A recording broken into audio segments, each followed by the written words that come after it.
Hello, my name is Pandora Glessman. This video is on understanding and fostering the brain development of infants and toddlers. I want to start by talking about the physiology and functions of each brain part that we are studying in early childhood. So we're going to start with the cerebellum, which is right here. The cerebellum controls your voluntary movements, your posture, your balance. It basically acts as like an equilibrium.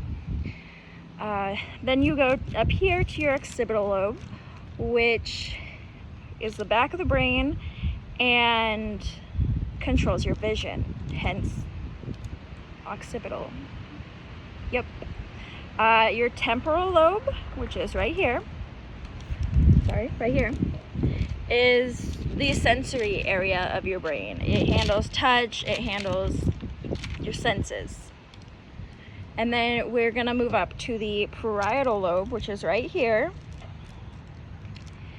And your parietal lobe is mainly for your spatial reasoning and helping identify objects, such as my gnome here. He's a little cutie, but spatial reasoning would be like what space you have to put this gnome. If you put him in a box that's this big, he's not gonna fit. And that's what the parietal lobe helps do. And then the main part of the brain, the big old frontal lobe. The frontal lobe is clearly the largest section of the brain.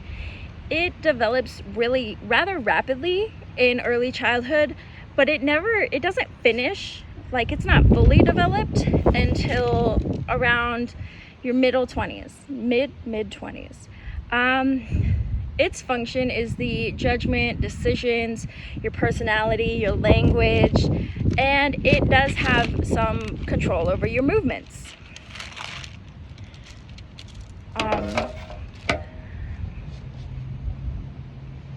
Oh no, my notes.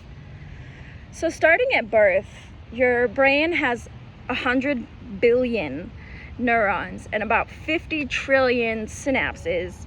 The brain begins to grow, doubling its size by the age of just 1. Your cranial nerves begin to become myelinated,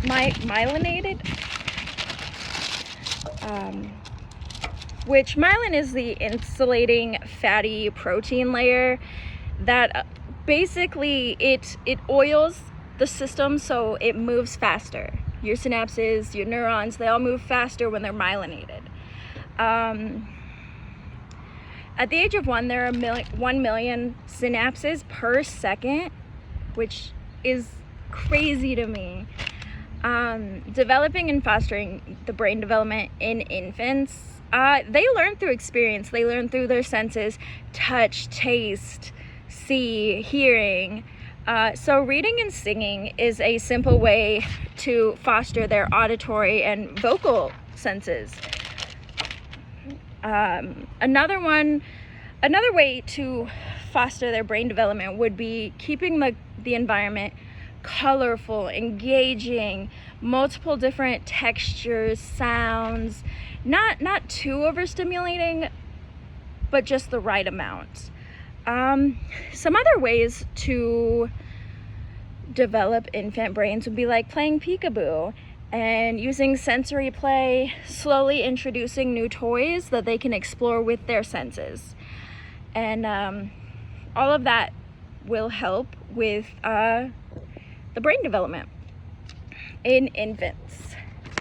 So for toddlers, which begins at about 18 months, they have twice as many synapses and processes as an average adult, which is a little crazy to me still.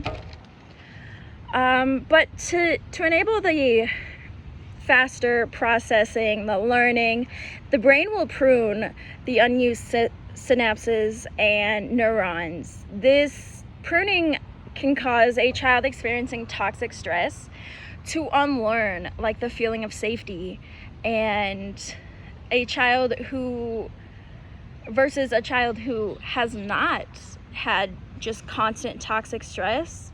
Maybe their synapses, they'll prune something that stressed them out a little bit, you know?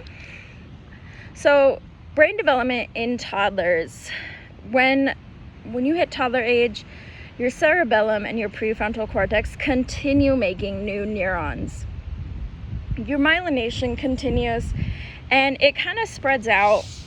Going back to my little thing, it kind of like spreads out side to side, and then from back to front. So like maybe it starts back here and just like spreads, except I think that's the front of my brain.